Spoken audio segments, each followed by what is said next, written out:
오늘 누가복음 3장 7절로 14절의 말씀을 중심으로 회개에 합당한 열매를 맺으라 라고 하는 제목으로 은혜를 나누고자 합니다.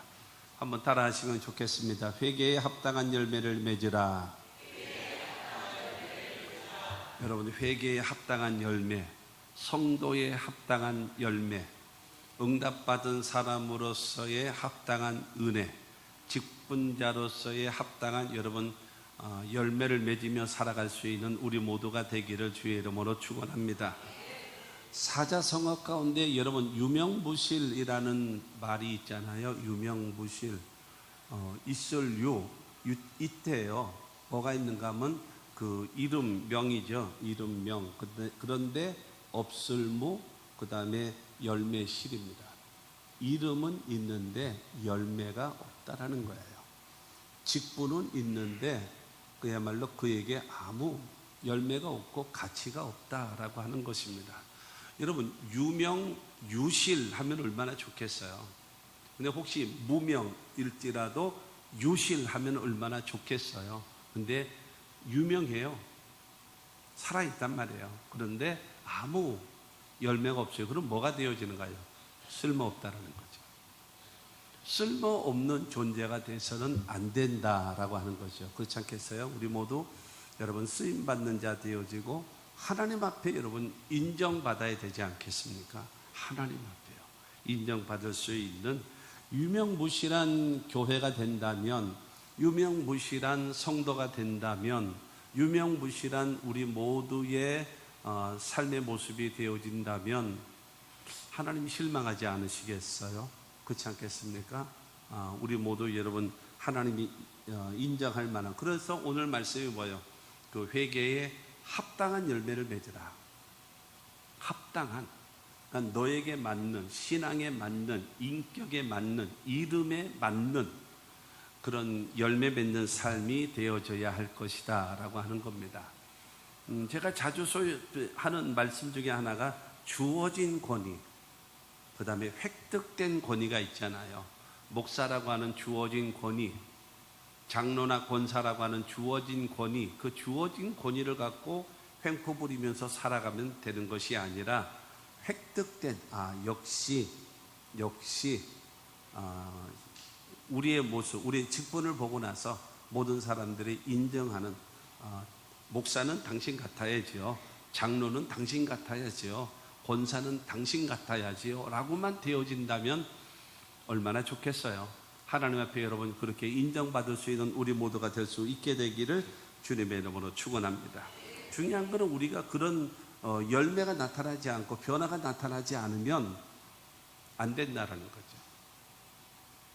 이름은 좋고 직분도 있고 연수도 있고 얻다가 내릴 수 있을 만한 그런 가치는 있는데 그 사람의 모습은 전혀 아니다라고 얘기하면, 베드로후서 2장 22절은 그렇게 말하고 있어요. 참된 속담에 이르기를 개가 그 토하였던 것에 돌아가고 돼지가 씻었다가 더러운 구덩이에 누웠다 하는 말이 그들에게 응하였도다. 여러분, 변화되지 않고 합당한 열매 맺지 못하게 되어지는 그 사람은 말로만 떠들어대는 거죠. 개가 토해냈다가 그 도로 집어먹는 거예요. 그리고 돼지가 더러운데 가서 이제 물로 씻어가지고 깨끗해졌는데 그 더러운 물에 가서 도로 눕는 거예요. 얼마나 어처구니가 없어요. 여러분, 이와 같은 모습을 가지면 안 된다라고 하는 것입니다. 그렇기 때문에 우리가 하나님에 대한, 내가 주님을 사랑합니다 라고 하면은 주님은 우리에게 요구하실 겁니다. 그 사랑을 내게 보여봐. 내가 주님을 믿습니다. 그러면 진짜 믿어? 예, 진짜 믿습니다. 진짜 믿어? 예, 내가 진짜 믿습니다. 그러면 그 믿음을 보여볼래? 보여봐, 나에게. 말로만 하지 말고 그 보여주는 게 뭐겠습니까? 그게 열매죠. 변화된 모습이죠. 주 예수 내 마음에 들어와 계신 후 변하여 새 사람 되고, 여러분 새롭게 변화되어지는 그와 같은 그 역사가 우리 가운데 나타나야 되지 않겠나. 오늘 침례 요한을 통해서 주시는 이 말씀이 바로 무엇인가 하면 회개에 합당한 열매를 맺으라는 거예요. 오늘 말씀을 통해서 하나님께서 나에게 주시는 하나님의 음성을 들을 수 있게 되기를 주님의 이름으로 축원합니다. 첫 번째로 하나님 앞에 회개에 합당한 열매를 맺어야 합니다. 누구 앞에요? 하나님 앞에요. 마태복음 3장 1절과 2절 말씀을 보면 그때에 침례 요한이 이르러 유대 광야에서 전파하여 말하되 회개하라 천국이 가까이 왔느니라 하였으니, 여러분 이 침례 요한이라는 사람이 나가서 이 복음을 전하는데 회개하라는 거예요. 회개하면 천국이, 하나님의 나라가 손을 내밀면 손끝에, 손 내밀면 손에 하나님의 나라가 닿게 된다라는 거예요. 임하게 된다라는 거예요. 그래서 회개하라고 성경은 우리에게 말하고 있습니다. 그래서 여러분 침례를 받으면서 죄사함을 얻고 하나님과에 가까워지고 하나님 앞에 온전한 예배자가 되기 위하여 침례를 받으러 수많은 사람들이 오게 되는 겁니다. 성경에 보면요, 예수님께서 여자가 낳은 자 중에서 가장 큰 자라고 인정받은 사람이 침례 요한이거든요.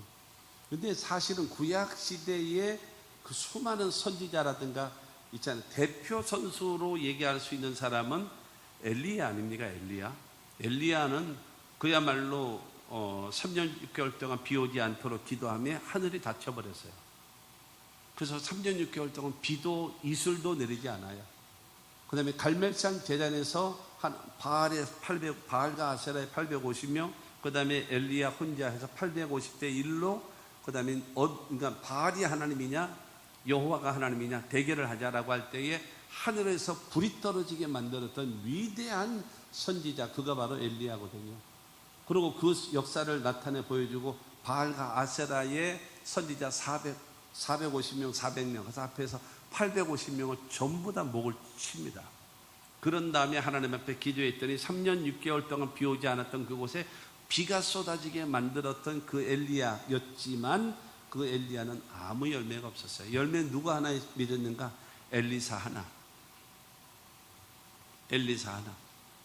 여러분 구약 성경에 수많은 사람들이 있었는데 열매가 없어요. 엘리사 같은 경우도 보세요. 그 능력 많은 엘리사 같은 경우도 보면은 여러분 그 게하시라고 하는 자가 나아만이 와서 그 치료받고 돌아갈 때 뭐 그럴 때 쫓아가서 저기 하나님이 그 선지자가 뭐를 요구하십니다. 이거 하는 바람에 나아만 장군에게 있었던 그 문둥병이 그대로 임하게 되는, 그러니까 말하자면 뭐예요? 실패자들이에요. 실패자. 그런데 이 침례 요한이라는 사람은요, 기적을 나타낸 것이 하나도 없었어요. 아무 기적을 나타낸 적 없어요. 근데 그의 메시지는 뭐예요? 회개하라 천국이 가까웠느니라. 그렇게 되어지는데 전국에서 모여드는 거예요. 전국에서 회개하게 수많은 사람들이 침례 요한에게 모입니다. 그런데 그 침례 요한에게 어마어마한 인파가 모이거든요. 우리나라로 얘기하면은 요단강이 어느 쪽인가 하면은 평택보다 조금 더 위쪽이에요. 수원, 서울하고 수원 좀 되어지는 그곳에 요단강이 있단 말이에요.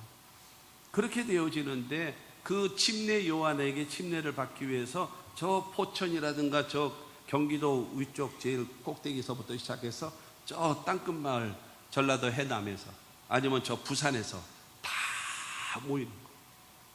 그래서 여자가 낳은 자 중에서 최고 큰 자라고 말을 할 정도의 사람이었어요.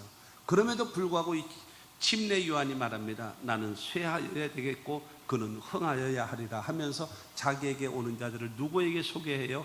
예수께 소개하는 거예요. 예수께. 그래서 여러분 자기의 역할을 정말로 끝까지 잘 감당한 사람이 누구냐? 이 침례 요한이었거든요. 그런데 마태복음 그 4장 17절 말씀에도 보면 이때부터 예수께서 비로소 전파하여 이르시되 회개하라 천국이 가까이 왔느니라 하시더라. 여러분 침례 요한은 하나님의 나라를 미래적인 것을 선포했거든요. 그런데 예수님께서는 회개하면 천국이 지금 너희 손 닿는 곳에 임하게 된다라고 말씀하고 있어요. 그래서 침례 요한은 이 복음을 전하면서 여러분 예수님께 사람을 소개하고 그 다음에 예수님은 그들을 하나님께로 여러분 소개해서 인도하는 그와 같은 역할을 감당했다라고 하는 것입니다. 회개라고 하는 것은 메타노니아라고 하는 말인데요. 이 메타노니아라고 하는 이 헬라어 속에는 두 가지의 의미가 있습니다. 하나는 믿는 것, 또 하나는 회개하는 것. 둘 중에 두 가지가 있습니다.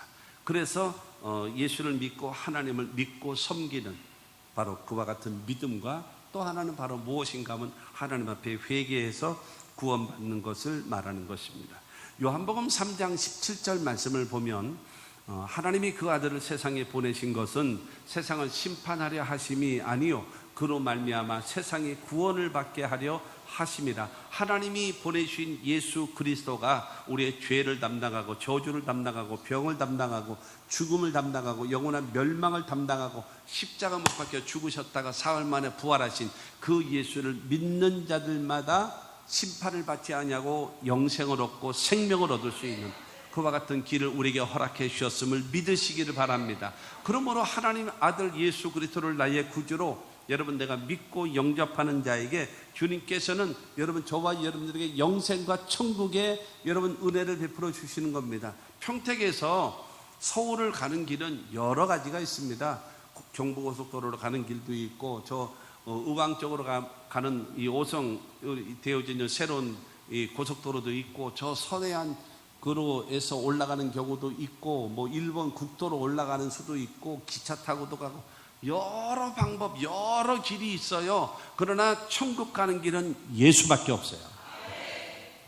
어떤 것도 여러분 하나님 앞에 가는 길과 천국 가는 길은 예수 외에는 없다라는 사실을 믿게 되기를 주님의 이름으로 축원합니다. 그래서 요한 1서 5장 11절 12절 말씀, 이 말씀을 여러분 잘 마음속에 간직하셔서 구원의 확신을 얻게 되기를 바랍니다. 시작. 또 증거는 이것이니 하나님이 우리에게 영생을 주신 것과 이 생명이 그의 아들 안에 있는 그것이니라.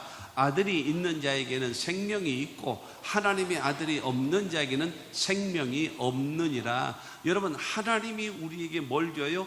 영생을 주신답니다. 할렐루야. 그런데 영생이신 그 하나님의 생명이 어디에 있어요? 그의 아들 예수 안에 있답니다. 할렐루야. 예수 안에 생명이 있어요. 그래서 아들이 있는 자에게는 생명이 있고, 여러분 예수 그리스도 하나님의 아들이신 예수를 믿는 자들에게는 뭐가 있어요? 생명이 있는 거예요.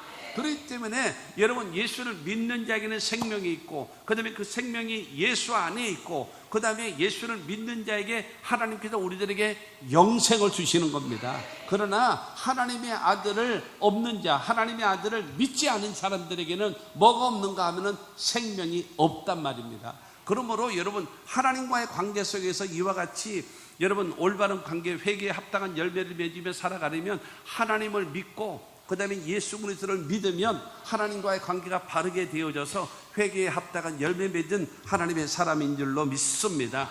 뿐만이 아니라 하나 더는요, 진실한 회개. 여러분 예수를 믿고 하나님을 나의 아버지로 믿고 섬기는 것뿐만이 아니라 우리가 지은 죄 모든 것을요 하나님 앞에 회개해야 됩니다. 우리가 회개를 할 때는 뭐를 해야 되는가 하면 첫째는요, 하나님에 대한 불신, 말씀에 대한 불신을 하나님께 회개하는 겁니다. 두 번째로 회개할 것은 무엇인가 하면은 하나님의 말씀에 순종하지 못한 불순종, 불신을 회개하는 것이고, 두 번째로는 불순종을 회개하는 겁니다. 불신, 그 다음에 불순종, 그 다음에 세 번째로 선을 알고도 행하지 않는 것이 죄입니다. 직분을 맡았는데 사명을 감당하지 않는 것이 죄입니다.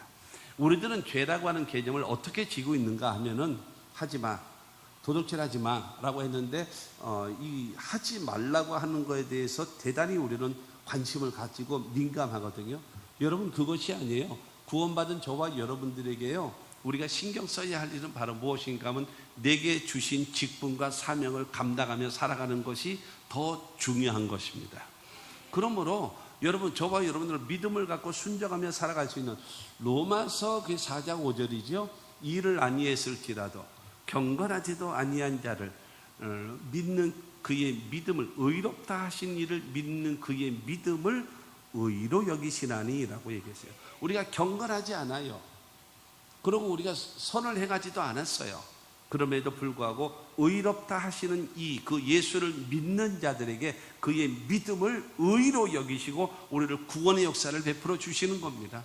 그렇기 때문에 우리가 중요한 것은 하나님 앞에 첫째로 불신한 것, 두 번째로 하나님 앞에 불순종한 것, 세 번째로 선을 알고도 행하지 않고 직분을 감당하지 못한 것을 하나님께 회개할 수 있는 우리 모두가 되어져서 주님과의 바른 관계를 맺어야 돼요. 할렐루야. 여러분, 이 관계를 맺으며 살아갈 수 있는 우리 모두가 되어지기를 주님의 이름으로 축원합니다. 그래서 하나님 앞에 나와서 주여, 내가 하나님에 대한 불신이 있었고요, 두 번째로 하나님 앞에 불순종이 있었고요, 그 다음에 세 번째로 해야 할 일을 감당하지 못한 것을 주님 용서해 주십시오 라고 회개를 통해서 주님과의 바른 관계를 맺으며 살아갈 수 있는 여러분 모두가 다 되시기를 주의 이름으로 축원합니다. 요한일서 1장 9절은 우리에게 말합니다. 만일 우리가 우리 죄를 자백하면 그는 미쁘시고 의로우사 우리 죄를 사하시며 우리를 모든 불의에서 깨끗하게 하실 것이요 라는 거예요. 우리가 기독교 교회 안에서 여러 가지 쓰는 용어 가운데 하나 사실은 고쳐야 돼요. 그렇다고 해서 하나님이 너희들 왜 이따 이러하냐 라고 하면서 야단치지는 않겠습니다만은, 여러분, 우리가 예수를, 불신자가 예수를 믿고 하나님을 아버지로 믿고 섬길 때의 그 모습이 바로 무엇인가 하면 그게 바로 회개입니다. 그리고 우리가 지은 죄를 가지고 하나님 앞에 잘못했습니다 라고 할 때 우리는 회개라고 하는데, 그것이 지금 요한일서 1장 9절 말씀과 같이 자백입니다. 자백하게 되어지면 주님께서는 만일 우리가 우리 죄를 자백하면 그는 미쁘시고 의로우사 우리 죄를 사하시며 우리를 모든 죄에서 깨끗하게 하신답니다. 자백하는 것, 잘못된 것을 내가 하나님 앞에 하나님을 불신한 것, 그리고 불순종한 것, 그 다음에 해야 할 일을 하지 않은 모든 죄를 하나님 앞에 고백하고, 그러면 미쁘신 주님이, 믿을만하고 신실하신 그분이, 그리고 의롭다라고 하는 것은 죄가 없으신 분이시고 죄를 용서하실 수 있는 능력을 가지신 그분이 우리 죄를 사하여 주시고 우리 모든 불의에서 우리를 깨끗하게 하십니다. 그러므로 사랑하는 성도 여러분, 죄 때문에 지옥 가는 사람은 없어요. 죄를 회개하지 않기 때문에 지옥 가는 겁니다. 그렇기 때문에 저와 여러분들은 하나님을 나의 아버지로, 예수를 나의 구주로 믿고, 그 다음에 하나님 앞에 잘못되어진 불신과 불순종과 그 다음에 행하지 아니한 죄를 하나님께 회개함으로 주님과 바른 관계를 맺으며 살아갈 수 있는 저와 여러분들이 되기를 바랍니다. 이것이 여러분 하나님 앞에 회개에 합당한 열매인 것입니다. 관계가 바르게 되어지는, 누구하고요? 하나님과의 관계가 바르게 되어지는, 이것이 성도고 이것이 교회의 사명이고 우리가 반드시 믿어야 될 사명이라는 사실을 믿게 되기를 주님의 이름으로 축원합니다. 그리고 두 번째로는요, 자기 자신 앞에 회개에 합당한 열매를 맺어야 합니다. 자기 자신에게 여러분 합당한 열매를 맺어야 됩니다. 오늘 본문 말씀 7절과 8절 말씀 봅니다. 요한이 침례 받으러 나오는 무리에게 이르되 독사의 자식들아, 누가 너희에게 일러 장차 올 진노를 피하라 하더냐. 그러므로 회개에 합당한 열매를 맺고 속으로 아브라함이 우리 조상이라 말하지 말라. 내가 너희에게 이르노니 하나님이 능히 이 돌들로도 아브라함의 자손이 되게 하시리라 말씀하십니다. 그러면서 여러분, 회개하기 위하여 침례 받으러 나오는 그 사람들을 향하여 여러분, 이 침례 요한은 말하는 겁니다. 이 독사의 자식들아 그러는 거예요. 얼마나 여러분 강력한 여러분 이 말입니까? 너는 독을 품고 있고 그 다음에 너하고 좀 상태만 안 좋으면 탁 물어제끼는 독사와 같은 존재들이다. 너희는 그렇게 악한 자들이다. 그런데 구원은 받고 싶어서 너희들 지금 세례 받으러 왔냐? 침례 받으러 나왔냐? 라고 말씀하시면서 이 세례 요한이 말하는 것입니다. 회개에 합당한 열매를 맺어라. 그리고 뭐 아브라함의 자손이라고? 그리고 아브라함이 우리 조상이라고? 그러니 하나님의 나라는 천국은 우리의 것이고 하나님의 복은 당연히 우리가 받을 것이라고 거들먹거리는 너희들아, 정신 차려. 하나님이 이 돌들로도 아브라함이 자손이 되게 만들 수 있는 거야. 나 아니면 안 돼. 웃기지 마. 너희 때문에 안 되는 거야. 그러므로 하나님이 너희들에게 요구하시는 것이 무엇인지 아니? 회개에 합당한 열매를 맺어라. 누구 앞에? 하나님 앞에. 두 번째로 누구 앞에? 네가 네 자신 앞에. 회개했으면 회개다 하고, 회개의 열매. 네가 성도면 성도다운 열매, 네가 하나님의 백성이면 하나님의 백성다운 열매, 그 맺으며 살아가야 되지 않겠니? 라고 말하는 거예요. 그러면서 오늘 보면 9절 말씀을 보면은 9절에 이미 도끼가 나무 뿌리에 놓였으니 좋은 열매 맺지 아니하는 나무마다 찍혀 불에 던져지리라. 여러분, 도끼가 뭐예요? 심판의 도구지요. 이 심판의 도구인 도끼가 어디에 있어요? 뿌리에 놓여 있대요. 열매 맺지 않냐면 그냥 가차없이 잘라버린다. 왜 잘라버리느냐? 중요한 거는 열매 맺지 못하게 되어지면 땅만 버리는 거예요. 너 없으면 다른 나무 갖다가 열매를 맺게 되는데 네가 자리만 꽉 차지하고 있고 열매 못 맺으면 땅만 버리지 않느냐. 그래서 찍어서 그래가지고 그를 불에다 집어넣어버리는, 심판하겠다라고 말씀하고 있는 것입니다. 그러므로 믿음과 회개를 통해서 하나님 구원을 받았고 하나님과의 관계가 바르게 되어졌다면 자기 자신이 회개하고 자기 자신이 변화된 모습을 가지고 살아가야 된다는 거예요. 그것이 바로 무엇입니까 하면 거룩함을 회복하라는 거예요. 신은, 우리 개인이 거룩함. 제가 한 사람을 소개하겠습니다. 열왕기상 1장 1절로 4절 말씀을 먼저 보겠습니다. 열왕기상 1장 1절로 4절 시작. 다윗 왕이 나이가 많아 늙으니 이불을 덮어도 따뜻하지 아니한지라. 그의 시종들이 왕께 아뢰되 우리 주 왕을 위하여 젊은 처녀 하나를 구하여 그로 왕을 받들어 모시게 하고 왕의 품에 누워 우리 주 왕으로 따뜻하시게 하리이다 하고 이스라엘 사방 영토 내에 아리따운 처녀를 구하던 중 수넴 여자 아비삭을 얻어 왕께 데려왔으니 이 처녀는 심히 아름다워 그가 왕을 받들어 치중 들었으나 왕이 잠자리는 같이 하지 아니하였더라.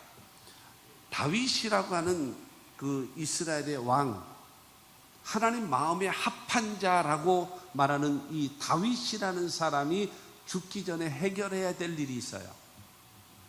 그 일이 무엇인가 하면은 그 하나의 사건이에요. 그게 뭐냐면 우리아의 아내 밧세바와의 간음 사건이거든요. 이것이 하나님 보시기에 굉장히 악하게 보신 거예요. 그 결국에는 임신을 하게 되어지고 이거를 없애기 위해서 결국에는 그 밧세바의 남편인 다윗에게 충성스러운 우리아 여러분 그 장군을 죽이잖아요. 이것을 하나님이 보시기에 악하게 보셨습니다. 그렇게 되어져서 나단 선지자를 통해 가지고 강력하게 책망을 하실 때에 그는 자기 왕복을 찢고 베옷에다 티끌을 날리면서 회개하고 침상이 젖을 정도로 눈물로 회개하며 그러거든요. 그것으로 인해서 많은 형벌을 받고 심판을 받습니다. 그거를 겸손히 다 받아요. 심지어는 아들 압살롬이가 반역을 할 때에 그냥 도망을 가거든요. 그때 사울 왕의 같은 친척에 있었던 그 시므이라고 하는 사람이 쫓아와 가지고 꼴 좋다, 그래 너도 네 장인을 그렇게 해서 죽게 만들고 어렵게 만들더니 너도 네 아들한테 배신을 당하고 그런까지 꼴 좋다 그러면서 막 돌을 던지고 티끌을 날리고, 그러니까 옆에 있는 그 장군이 말합니다. 왕이시여, 말씀만 하시면 저 개만도 못한 인간 한 칼에 죽이겠습니다. 그랬더니 내버려둬라. 하나님께서 저 사람을 통해서 나를 지금 욕하시는 거다. 그러니까 그 마음으로 다 견디는 거예요. 그래서 하나님께서 그의 여러분 겸손하게 하나님의 징계를 다 받아내는 것을 보시고 나서 그러고 나서 이제 용서하시고 그 용서의 증거로서 솔로몬을 주시는 겁니다. 그 아이는 죽고 그 다음에 솔로몬을 아들로 주세요. 그러면서 내가 지극히 사랑하는 아들이라고 하는 이름까지 지어주시면서 그 다윗을 받아주시거든요. 그런데 다윗 모든 성경을 보게 되어지면 열왕기 하 딱 보면은 아합이 죽은 후에 딱 그래요.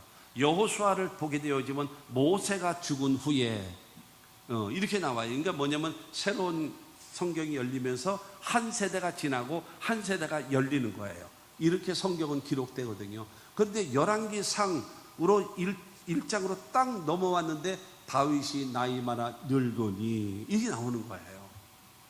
그러면서 뭐 이불을 덮어도 따뜻하지 아니한지라 뭐 이와 같은 얘기를 하는 거예요. 그러니까는 이 저기가 이 바다 표면, 바다 해발이라 그러죠. 바다 표면에 예루살렘이 800m 고지입니다. 800m 하게 되어지면요, 여러분 서울의 남산 있잖아요. 남산보다도 훨씬 높아요. 예루살렘이 굉장히 높은 거죠.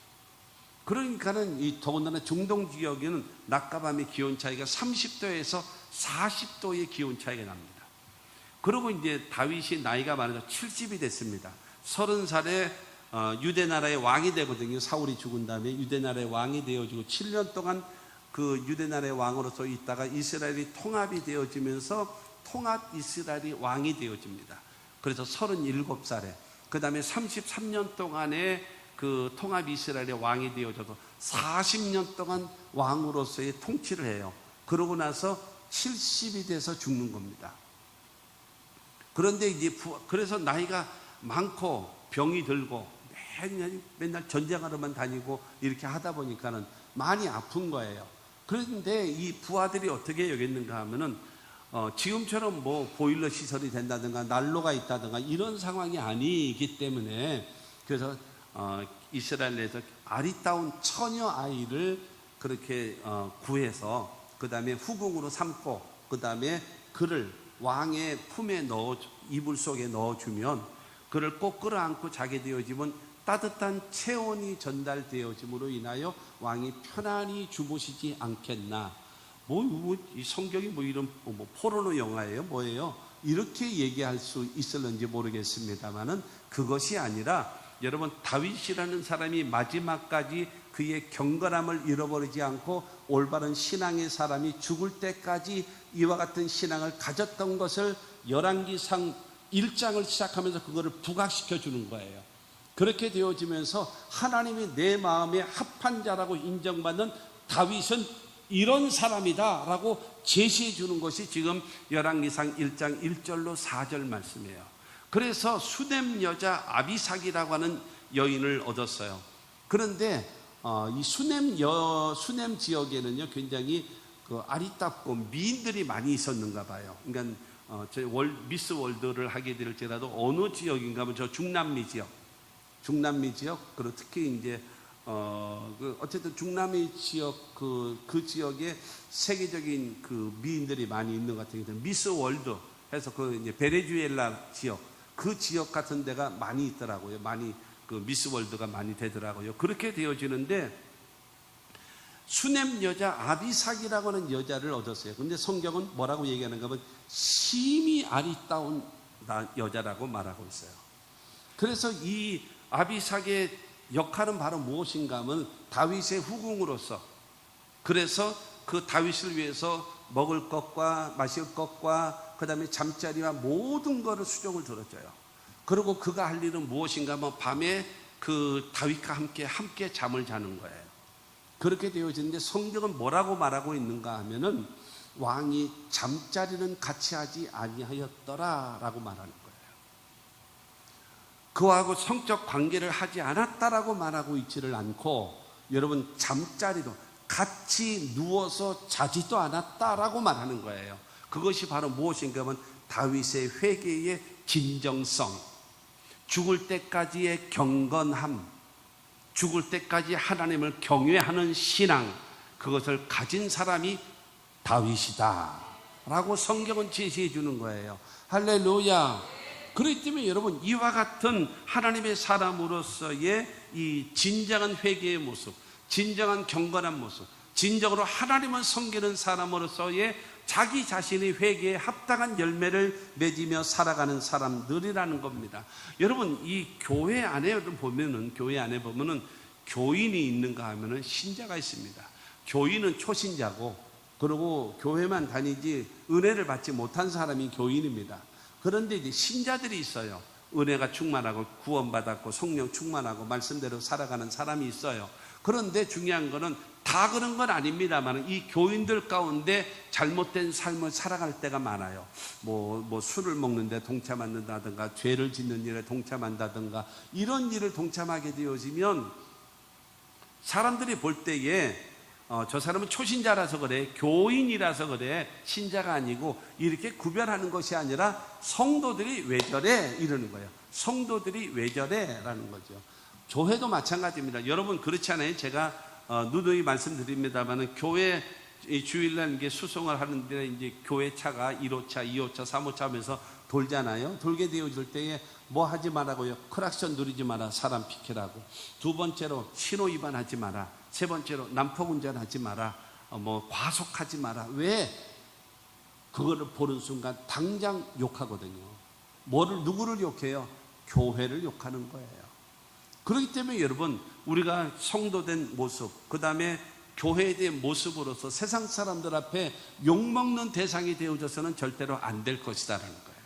그러므로 우리 모두 여러분 다윗과 같이 무엇인가 하면 자기 자신의 변화된 모습, 경건한 모습, 하나님을 경외하는 이 모습을 가지며 살아갈 수 있는 우리 모두가 되어져야 됩니다. 로마서 6장 22절 말씀을 보면 그러나 이제는 너희가 죄로부터 해방되고 하나님께 종이 되어 거룩함에 이르는 열매를 맺었으니 그 마지막은 영생이라. 할렐루야. 우리는 죄에서부터 해방을 되어지고 여러분 예수로 말미암아 구원함을 얻었고 하나님 앞에 여러분 쓰임받는 종이 되어진 우리들에게 거룩함에 이르는 열매를 맺게 되어질 것을 성경은 우리에게 원하고 있습니다. 할렐루야. 그 거룩함의 마지막은 무엇인가? 영생이니라. 여러분의 인생의 목적이 뭐지요? 건강하게 사는 거예요? 행복하게 사는 거예요? 부자로 사는 거예요? 그 다음에 장수하며 살아가는 거예요? 성도의 목표는, 성도의 인생의 목표는 무엇인가 하면 거룩함을 이루며 살아가는 거예요. 찬송가 가사처럼 신자 되기 원합니다. 예수 닮기 원합니다. 거룩하기 원합니다. 이와 같은 것이 성도된 우리들의 여러분 모습이 되어져야 되고 목표가 되시기를 주님의 이름으로 축원합니다. 여러분 내가 만나는 모든 사람, 기독교는 윤리의 종교가 아니에요. 도덕의 종교는 아니에요. 그러나 세상 사람들 보는 앞에서 여러분 예수 믿는 사람이 경건해야 되고 여러분 거룩한 모습을 보여야 됩니다. 왜냐하면 내가 만나는 모든 사람들이 전도 대상자들이에요. 그들 앞에서 나의 모습이 흐트러진다면 나 때문에 그 사람은 구원받지 못하고 멸망할 수밖에 없기 때문입니다. 그러므로 저와 여러분들은 자기 자신이 하나님 앞에 여러분 이 회개에 합당한 열매를 맺는 어떤 신앙이요? 경건한 신앙, 거룩함을 유지하는 신앙, 사람들이 되어지는 우리 모두가 되기를 주님의 이름으로 축원합니다. 인생의 목적이 뭐라고요? 여러분 행복이 아니에요. 장수가 아니에요. 부자가 아니에요. 인생의 목적은요 하나님께 영광을 돌리는 거룩한 모습이라는 사실을 명심하시기를 주의 이름으로 축원합니다. 그리고 세 번째로는요 사람들 앞에 회개에 합당한 열매를 맺어야 합니다. 첫째로는 하나님 앞에 회개에 합당한 열매를 맺고, 두 번째로는 자기 자신 앞에 회개에 합당한 열매를 맺고, 세 번째로는 사람들 앞에 여러분 합당한 열매를 맺으며 살아가야 된다라는 겁니다. 뭐 독사의 자식들아 라고 책망하면서 회개에 합당한 열매를 맺으라 라고 얘기했더니 오늘 본문 말씀 10절은 뭐라 그래요? 10절 무리가 물어 이르되 그러면 우리가 무엇을 하리까? 어떻게 하면 되겠습니까? 어떻게 살면 되겠습니까? 어떻게 해야 회개에 합당한 열매를 맺으며 살아가는 것입니까? 라고 묻는 겁니다. 그럴 때 11절입니다.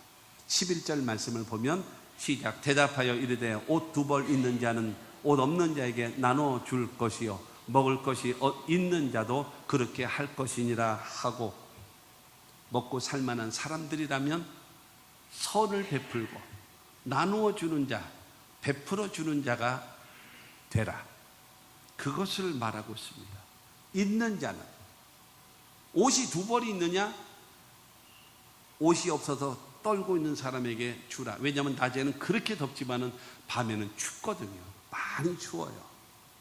옷이 없는 사람은 저 사람 어떻게 했냐? 병들다가 죽지 않겠냐?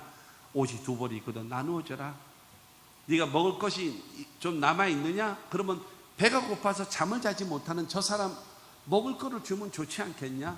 이것이 사람들 앞에 회개에 합당한 열매라는 거예요. 할렐루야. 여러분, 성경 속에 나오는 그 당시 시절과 지금의 시절은 많이 다릅니다. 왜냐하면 그 당시에는 1차 산업도 없었어요. 뭐 공장이 있어야 가서 일을 하지요.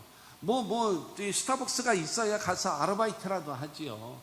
식당이 있어야 주방에 가서 설거지를 하면서 아르바이트 일이라도 하죠. 아무 그런 일들이 없으니 여러분, 보호자가 없이는 먹고 살 길이 딱 떨어진 거예요. 그래서 제일 불쌍한 사람이 누구냐? 첫째로 고아, 2번째는 과부, 3번째는 장애자. 이 3사람들에게 여러분 모든 것을 총동원해서, 여러분 지금도 마찬가지죠. 무엇인가 하면은 그 고아라든가 그 다음에 장애 아들, 그리고 나이가 많아서 여러분 연로한 사람들은 국가가 책임져야죠.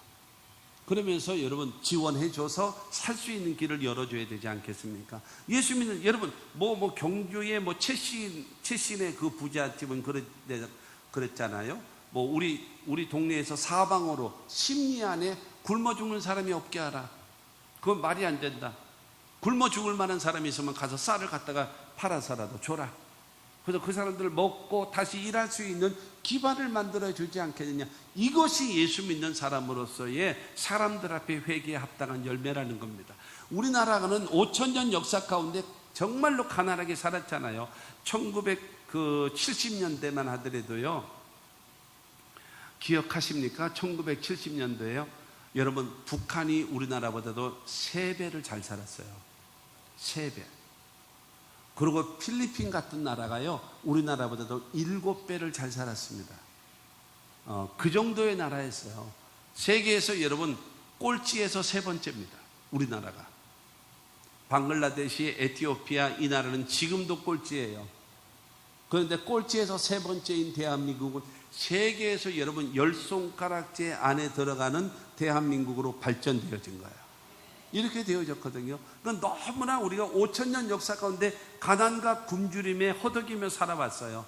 그러다 보니까 여러분에게도 있을 거예요. 정도의 차이가 있습니다만은 여러분 모두에게 있을 겁니다. 뭔지 아십니까? 꼽을 치는 은사가 있어요. 그리고 입에 거짓말을 달고 살아요.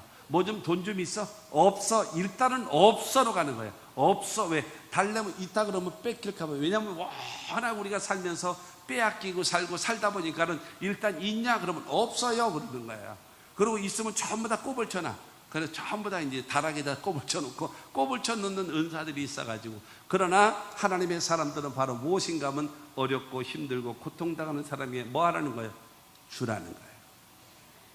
주면 곧 후회되어 누르고 흔들어 넘치도록 하나님이 안겨주신답니다. 마태복음 25장 40절 말씀 보면은 임금이 대답하여 이르시되 내가 진실로 너희에게 이르노니 너희가 여기 내 형제 중에 지극히 작은 자 하나에게 한 것이 곧 내게 한 것이니라 하시고, 여러분 내 형제 중 지극히 작은 자, 이 지극히 작은 자라고 하는 것은요, 내가 도와줬어요. 그러나 저 사람은 나에게 보상할 것이 없는 사람, 보상할 수 있는 방법이 전혀 없는 사람, 그 사람을 도와줬다면 지극히 높으신 하나님을 대접한 것으로 여기시고 하나님이 갚아주신다라는 거예요. 할렐루야. 그렇기 때문에 무엇을 하라는 거예요? 선을 베푸는 자가 되라. 나누어 주는 자. 사랑하는 성도 여러분, 그러면 하나님이 채워주시는 거예요.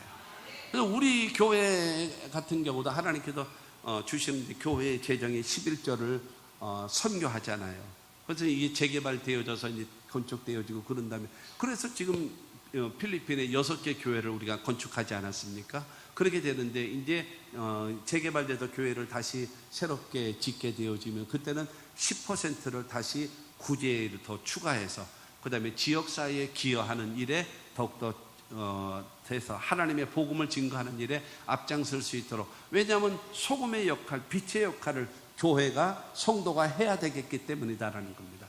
할렐루야. 그래서 아무쪼록 주님의 보상과 축복이 있는 우리 모두가 되어져야 됩니다. 그리고 12절 13절 말씀을 봅니다. 세리들도 침례를 받고자 하여 와서 이르되 선생이여 우리는 무엇을 하리까 하며 이르되 부과된 것 외에는 거두지 말라 하고 정직하게 살아라.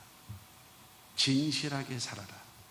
사람들과의 관계 속에서 첫 번째는 좀 있다면, 먹고 살만 한다면 나누어주고 베풀어주고 꾸어주며 살아가는 것이 사람들 앞에 회개에 합당한 열매이고, 그 다음에 내가 이 살아가다 보면은 사람을 속이고, 세리된 자가 말하자면 세금을 10,000원만 받아도 되는데 20,000원이야. 그럴 때 20,000원 내게 만들고 10,000원은 지 주머니에 넣고 10,000원은 로마 당국에다가 이게 갖다 바치는, 그러니까 이 도둑질을 하고 있거든요. 그런데 침례 요한은 말하는 것입니다.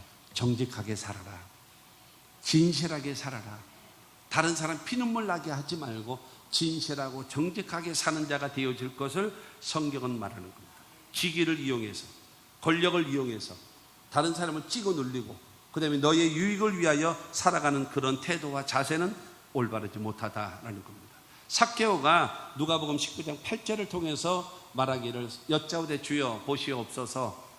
삭개오가 서서 주께 여짜오되 주여 보시옵소서. 내 소유의 절반을 가난한 자들에게 주겠사오며 만일 누구의 것을 속여 빼앗은 일이 있으면 내 갑절이나 갚겠나이다. 여러분, 이 삭개오라는 사람은 세리장이에요. 지금으로 말하면 세무서장, 국세청장과 같은 그런 높은 직위에 있는 사람이에요. 근데 예수를 만나게 됐어요. 예수를 자기 집에 모셔드리게 됐어요. 너무너무나 기쁨이 있는 거예요. 마음에 즐거움이 있는 거예요. 그러면서 그가 마음이 변화되는 겁니다. 그래서 주여 내 소유의 절반을 뚝 잘라서 가난한 사람들에게 나누어 주겠습니다.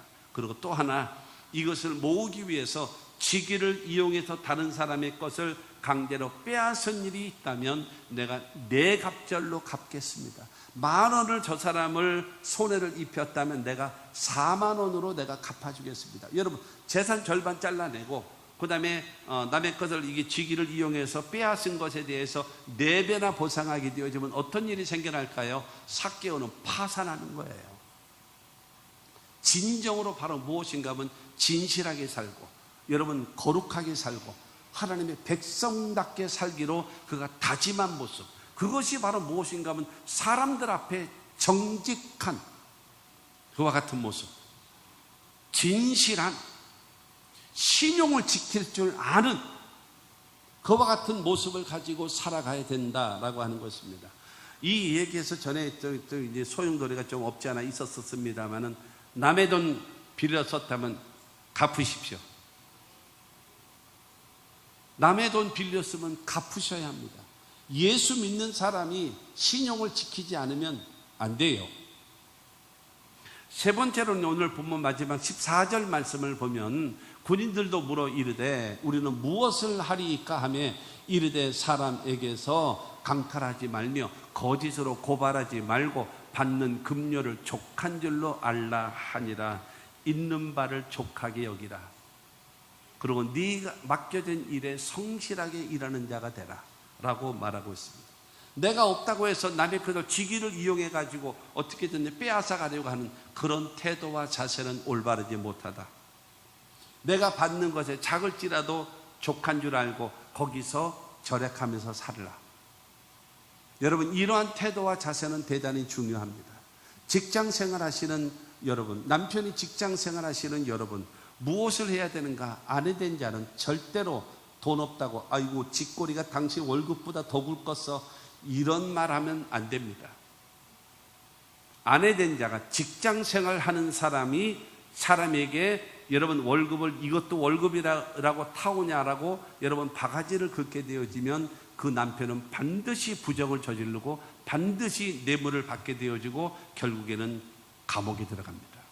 다 파산되거든요. 없을 때는 절약하며 사는 거예요.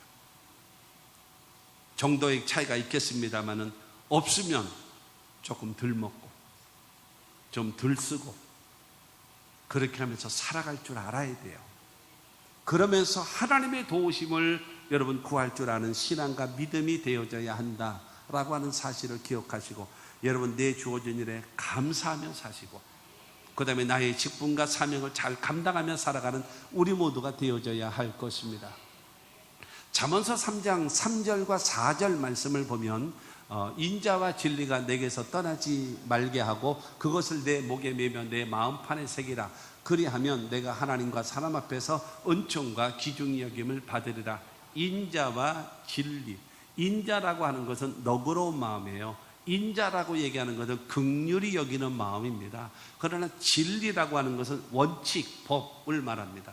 그러니까는 이 법이 살아있고, 그러나 인자가 살아있어야 너그러운 마음과 수용해주고 포용해줄 수 있는 진리와 인자를 함께, 이것을 내게서 떠나지 말게 해라. 그리고 그것을 내 목에 매며 이거를 실천, 생활화해라.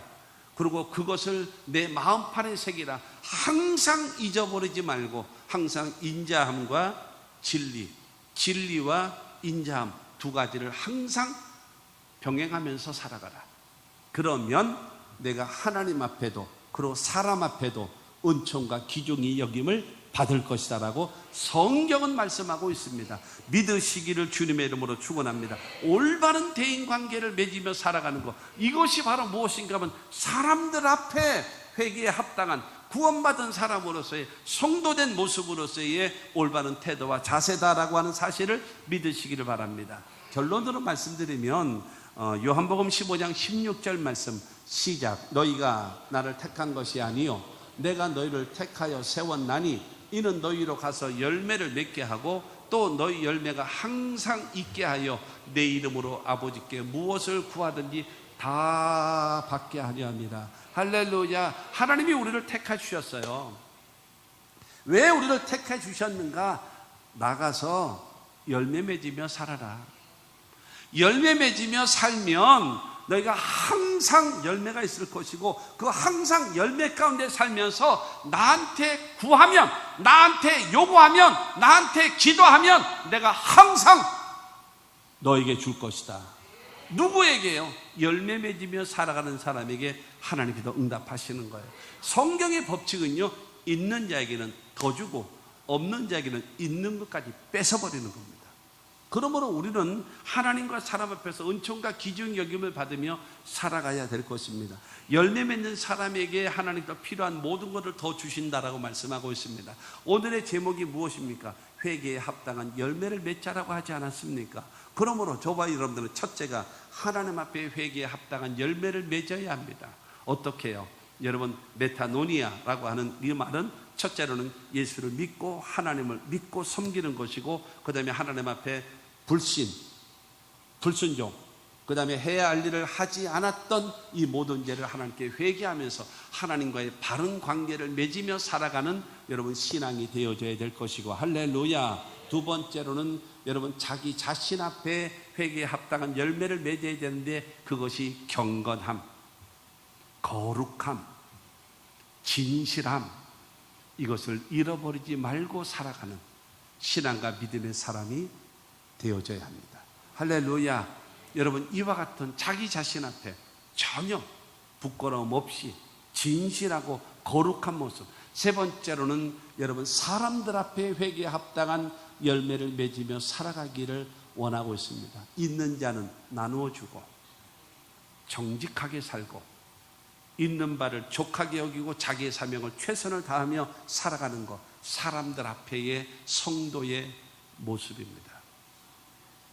이상하게 듣지 마시고 하나님께서 여러분들에게 주시는 이 말씀을, 저는 회개에 대한 설교를 하면서 오늘같이 설교를 한 것은 36년 만에 처음입니다. 오늘같이 설교하는 것은 제가 36년 만에 처음 이 설교를 했어요. 이렇게 하나님이 여러분들에게 주시는 하나님의 메시지로 저에게 주신 것입니다. 여러분 개개인들에게 주시는 하나님의 말씀으로 기억하시고, 하나님 앞에 회개에 합당한 열매, 나 자신 앞에 하나님 앞에 합당한 열매, 그리고 사람들 앞에 회개에 합당한 열매를 맺어서 하나님과 사람 앞에서 은총과 귀중히 여김을 받으며 살아가는 하나님의 사람들이 됩시다.